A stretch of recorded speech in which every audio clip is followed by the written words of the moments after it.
Salam sejahtera bagi Bapak, Ibu, dan anak-anak keluarga Kristen yang diberkati dan dikasihi oleh Tuhan Yesus Kristus. Damai sejahtera Allah yang melampaui segala akal akan memelihara hati dan pikiran Bapak, Ibu, dan anak-anak dalam Kristus Yesus. Sebelum kita membaca firman Tuhan dan mendengar santapan harian keluarga di hari ini, mari kita berdoa. Ya Tuhan Yesus, firman yang hidup, kami mohon penuhi kami dengan kuasa Roh Kudus, sehingga kami dapat mengerti kebenaran firman-Mu. Amin. Keluarga yang terkasih dalam Tuhan, pembacaan firman Tuhan di hari ini terambil dari Kisah Para Rasul pasal 27, ayat 14 sampai ayat yang ke-44. Beginilah sabda firman Tuhan. Tetapi tidak berapa lama kemudian turunlah dari arah pulau itu angin badai yang disebut angin timur laut. Kapal itu dilandanya dan tidak tahan menghadapi angin haluan. Karena itu kami menyerah saja dan membiarkan kapal kami terombang-ambing. Kemudian kami hanyut sampai ke pantai sebuah pulau kecil bernama Kauda. Dan di situ dengan susah payah kami dapat menguasai sekoci kapal itu. Dan setelah sekoci itu dinaikkan ke kapal, mereka memasang alat-alat penolong dengan meliliti kapal itu dengan tali, dan karena takut terdampar di beting Sirtis, mereka menurunkan layar dan membiarkan kapal itu terapung-apung saja. Karena kami sangat hebat diombang-ambingkan angin badai, maka pada keesokan harinya mereka mulai membuang muatan kapal ke laut. Dan pada hari yang ketiga, mereka membuang alat-alat kapal dengan tangan mereka sendiri. Setelah beberapa hari lamanya, baik matahari maupun bintang-bintang tidak kelihatan, dan angin badai yang dahsyat terus-menerus mengancam kami.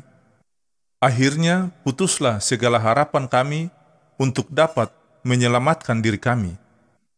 Dan karena mereka beberapa lamanya tidak makan, berdirilah Paulus di tengah-tengah mereka dan berkata, "Saudara-saudara, jika sekiranya nasihatku dituruti, supaya kita jangan berlayar dari Kreta, kita pasti terpelihara dari kesukaran dan kerugian ini.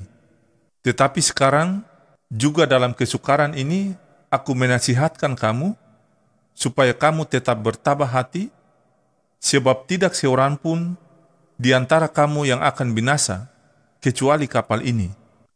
Karena tadi malam, seorang malaikat dari Allah, yaitu dari Allah yang aku sembah, sebagai miliknya berdiri di sisiku. Dan ia berkata, 'Jangan takut, Paulus, engkau harus menghadap Kaisar, dan sesungguhnya oleh karunia Allah, maka semua orang yang ada bersama-sama dengan engkau di kapal ini akan selamat karena engkau. Sebab itu, tabahkanlah hatimu, saudara-saudara, karena aku percaya kepada Allah, bahwa semua pasti terjadi sama seperti yang dinyatakan kepadaku. Namun, kita harus mendamparkan kapal ini di salah satu pulau.' Malam yang ke-14 sudah tiba, dan kami masih tetap terombang-ambing di Laut Adria. Tetapi kira-kira tengah malam, anak-anak kapal merasa bahwa mereka telah dekat daratan, lalu mereka mengulurkan batu duga, dan ternyata air di situ 20 depa dalamnya. Setelah maju sedikit, mereka menduga lagi, dan ternyata 15 depa. Dan karena takut bahwa kami akan terkandas di salah satu batu karang, mereka membuang 4 sau di buritan, dan kami sangat berharap mudah-mudahan hari lekas siang. Akan tetapi, anak-anak kapal berusaha untuk melarikan diri dari kapal. Mereka menurunkan sekoci dan membuat seolah-olah mereka hendak melabuhkan beberapa sau haluan. Karena itu, Paulus berkata kepada perwira dan prajurit-prajuritnya, "Jika mereka tidak tinggal di kapal, kamu tidak mungkin selamat." Lalu prajurit-prajurit itu memotong tali sekoci dan membiarkannya hanyut. Ketika hari menjelang siang, Paulus mengajak semua orang untuk makan.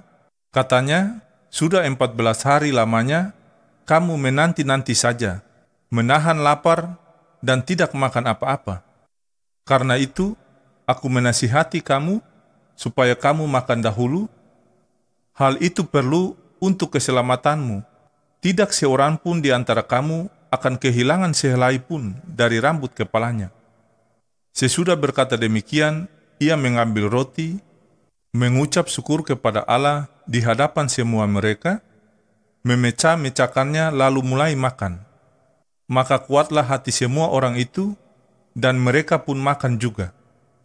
Jumlah kami semua yang di kapal itu 276 jiwa. Setelah makan kenyang, mereka membuang muatan gandum ke laut untuk meringankan kapal itu. Dan ketika hari mulai siang, mereka melihat suatu teluk yang rata pantainya. Walaupun mereka tidak mengenal daratan itu, mereka memutuskan untuk sedapat mungkin mendamparkan kapal itu ke situ. Mereka melepaskan tali-tali sau, lalu meninggalkan sau-sau itu di dasar laut. Sementara itu mereka mengulurkan tali-tali kemudi, memasang layar topang, supaya angin meniup kapal itu menuju pantai. Tetapi mereka melanggar busung pasir, dan terkandaslah kapal itu. Haluangnya terpancang dan tidak dapat bergerak, dan buritannya hancur dipukul oleh gelombang yang hebat. Pada waktu itu prajurit-prajurit bermaksud untuk membunuh tahanan-tahanan, supaya jangan ada seorang pun yang melarikan diri dengan berenang. Tetapi perwira itu ingin menyelamatkan Paulus, karena itu ia menggagalkan maksud mereka dan memerintahkannya supaya orang-orang yang pandai berenang lebih dahulu terjun ke laut dan naik ke darat, dan supaya orang-orang lain menyusul dengan mempergunakan papan atau pecahan-pecahan kapal. Demikianlah mereka semua selamat naik ke darat. Demikianlah sabda firman Tuhan di saat ini. Berbahagialah orang-orang yang mendengarkan firman Allah dan menaatinya. Amin. Keluarga Kristen yang terkasih dalam Tuhan, santapan harian keluarga di saat ini berjudul Pandemi Tak Dapat Membatasi Pemberitaan Injil Kristus. Keluarga Kristen yang diberkati Tuhan, bacaan kita hari ini menceritakan bagaimana proses perjalanan Rasul Paulus menuju Roma yang penuh dengan risiko. Paulus mengalami karam kapal karena angin badai yang mengamuk dan membuatnya hampir tenggelam. Namun Paulus tetap melakukan tanggung jawabnya untuk memberitakan Injil karena respon terhadap tugas dan panggilan yang ditetapkan Allah baginya. Sama seperti Paulus, kita pun harus meresponi tugas dan tanggung jawab yang telah diberikan Allah dalam hidup kita. Dalam kondisi sekarang, kita harus menjaga jarak dengan orang lain untuk menghindari penyebaran virus corona, tetapi tugas dan tanggung jawab kita untuk memberitakan Injil tidak boleh berhenti. Justru pada masa yang sukar dan sulit ini, banyak orang butuh kepastian, butuh dikuatkan, dan butuh pengharapan dari Tuhan. Untuk itu, kita patut bersyukur bahwa kemajuan teknologi sekarang ini dapat menolong kita untuk tetap memberitakan Injil kepada orang lain.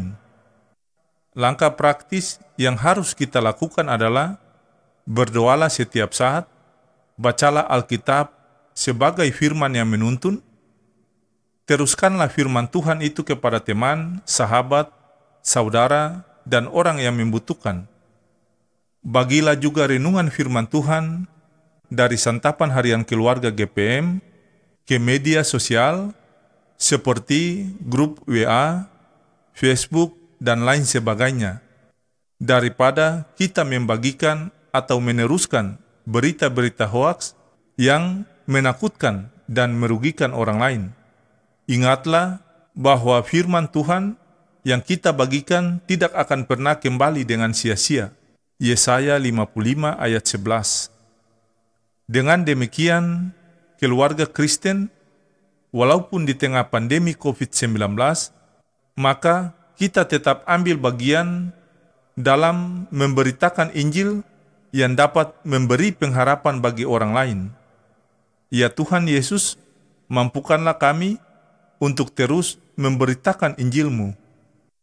Kasih karunia Tuhan Yesus Kristus dan kasih Allah dan persekutuan Roh Kudus menyertai Bapak, Ibu, dan anak-anak sekalian. Amin.